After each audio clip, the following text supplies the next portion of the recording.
Hi Virgo, welcome to Higher Source Tarot for your mid-month May 2021 tarot reading. This is a reading for all Virgo, Sun, Moon, Rising, and Venus. If you're new to the channel, welcome to you. I'm glad you're here.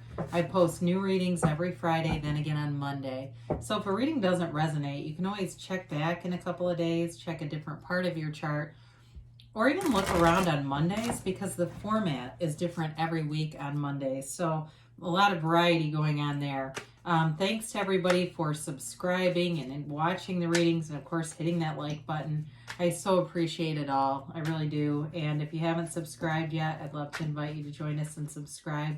Then you'll know when anything new is posted here. All right, let's get the guidance for Virgo, Sun, Moon, Rising, and Venus. What advice do you have for Virgo, please? What messages do you have for Virgo? Sun, Moon, Rising, and Venus. Okay, so we'll begin here with the tarot, and then we'll have the Angel Answers Oracle cards too. Your current situation is the Seven of Swords. The immediate influence is the Two of Wands. Your destiny is the Devil. Don't get too scared. The distant past, you have the Three of Cups. The more recent past, the High Priestess. You have the Seven of Cups coming towards you. You're represented by death. You've got the Nine of Wands as your situation or person you're dealing with. The Seven of Pentacles is in the, I'm sorry, I'm just looking because you have two sevens here. And it's three sevens all in a row almost. That's interesting. The Moon is in the outcome.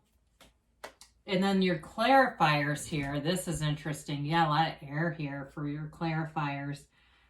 You've got here the Three of Swords, the Knight of Swords, and the Seven of Wands. I feel like they're trying to tell you not to give up, to keep pursuing your goals, pursuing things you want, and not to give up. They keep saying, don't give up. Don't quit 5 minutes before the miracle happens.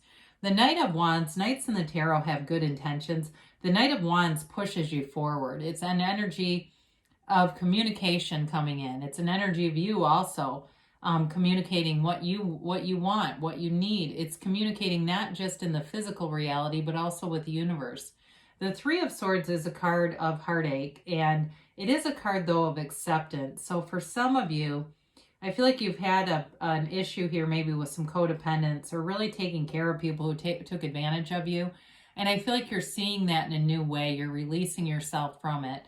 The Seven of Wands is always victorious. It's a card of making gains, of success, but it is with some effort. And so part of this is about releasing resistance, because this is quite that's the thing with this. It can be an indication to watch out for force manifesting.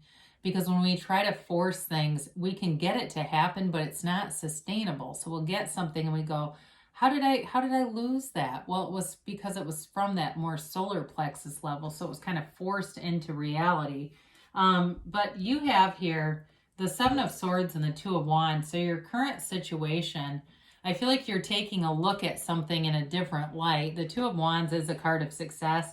But it's also a card of, before we get into this too much, you do have quite a few major arcana here, by the way. You've got here Taurus, Capricorn, Scorpio, Pisces. You have a lot of air I mentioned before, so Gemini, Libra, Aquarius. You do have Earth, Taurus, Virgo, Capricorn, water, and fire here as well. So with this, you hold the world in your hand, but you want a bigger world. There's somebody here with the Seven of Swords. This may be related more to work for you, where this person is not very trustworthy, okay? So just be aware of that. I do feel like, too, they're unhappy with their current situation, and they try to draw other people into it. And so with that Two of Wands, that gives you that vantage point. So you can look at things and say, is this worth my time? Is this on the path of where I'm going? Or am I going to divert my own path over to something negative by being involved with this? I would definitely be careful or be wary of anyone who tries to get you to take action against like a third party in their behalf, okay? So they're pissed off at somebody and they want you to be the mouthpiece. Do not go there. If there's somebody or if it's a work related thing and there's like a meeting and they want you to be the spokesperson, I would be very apprehensive of that and this kind of energy. And I don't know who that's for, but just be careful. You know, you create your own reality. And what I feel like would happen if you do something like that, you'll end up saying, I knew that was going to happen. Because you have a knowing with that Two of Wands. You really do. And so, you got the High Priestess here too, tells you to trust your intuition. So the devil shows up in your destiny. The devil is all about not living up to your own potential. And so for some of you, you've had limiting beliefs. I feel like they were installed before birth. You know, difficulties, challenging thoughts about money, about love, about trusting people. And so with that, once things are implanted in your subconscious, you can start to manifest based on the subconscious. And you may not like it, but it's something you can change. You can influence your own subconscious. So if you're going, well, I don't even know what's in there. Well, look around at your reality. What are your relationships like? There's very likely an influencing factor that is that you're able to change through meditation, through mantras, through visualization. You don't have the Knight of Cups here, but I would have liked to have seen him. Just with this, the devil also is a card of being chained to negative cycles. Limiting beliefs is part of it, but also repeating behaviors. So be aware of that so you don't get caught in this, because the devil is the shadow side of life. It's the shadow side of the personality. But the good news about it is the shadow is the greatest guide into the light. And so when you know contrast, you know what you want, and that will allow you to be clearer about how to attract it into your life. And so I mentioned before the limitations. He holds that staff upside down. So the fire does no good. It doesn't illuminate anything. So everything stays dark. Now, in the distant past, you've got the Three of Cups. So it may have been a celebratory energy, may have been a reunion with somebody that's related to that devil energy. And it brought happiness, but I feel like there was some challenges with it. I do feel like for reconciliation, people are trying to get back with somebody. I just don't see that lasting. I see you moving forward and doing something new here. It is a card, though, of happiness, and it's also a card. But like I said, it might be short-lived, all right, with this.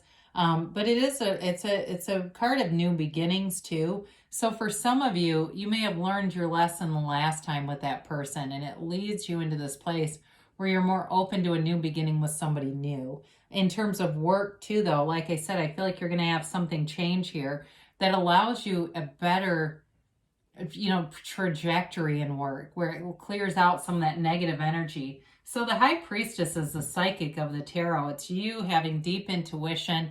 And it's interesting because the High Priestess gown begins the pool of consciousness, right? Okay. And it goes all the way through the cards that have water. So it appears in the moon. It appears in the death card too.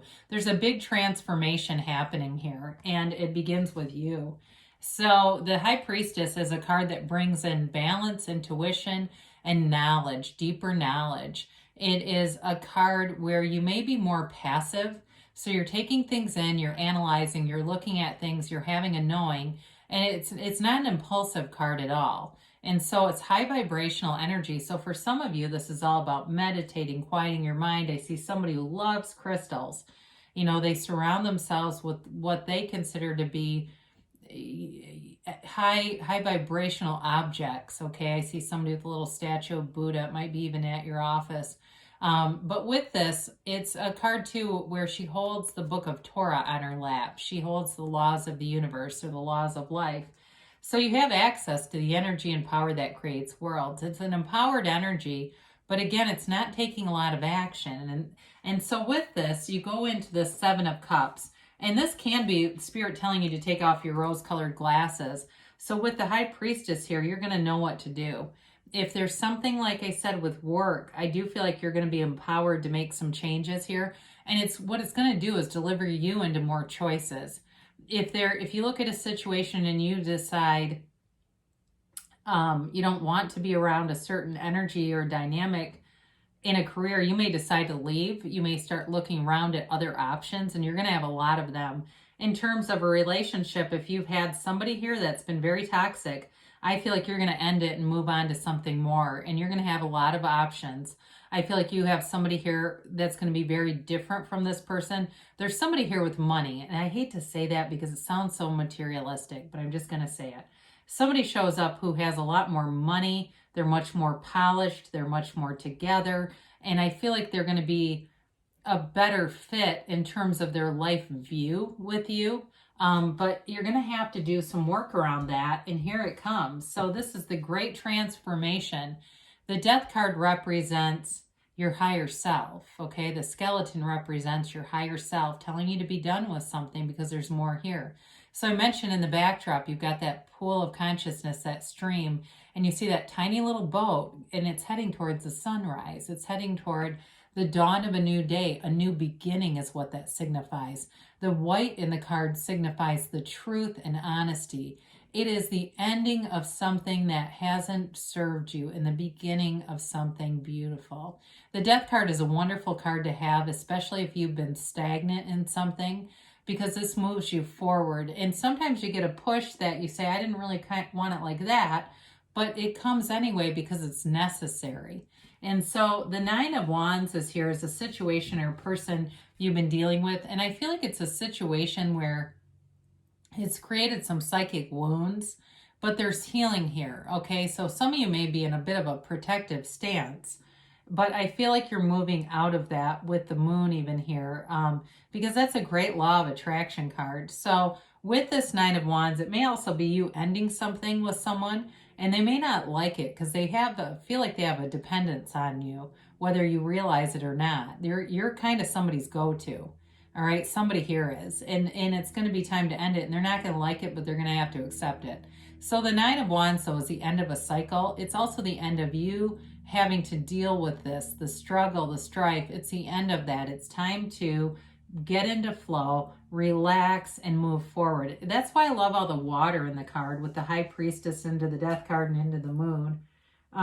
So the Seven of Pentacles is a card of seeing your physical manifestations come to life. Okay, you've done the work, you've quieted your mind, you've meditated, you've been open to those bridges of incidents leading you forward, and here you go. So things start to come to fruition here. He's watching it, right? He's watching it manifest.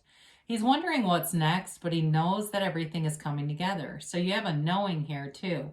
It also can be with money. So like I said, you may have some options career-wise. If there's been some unrest at work where money starts to show up. I mentioned, I think, that you've got 3 7s, 777.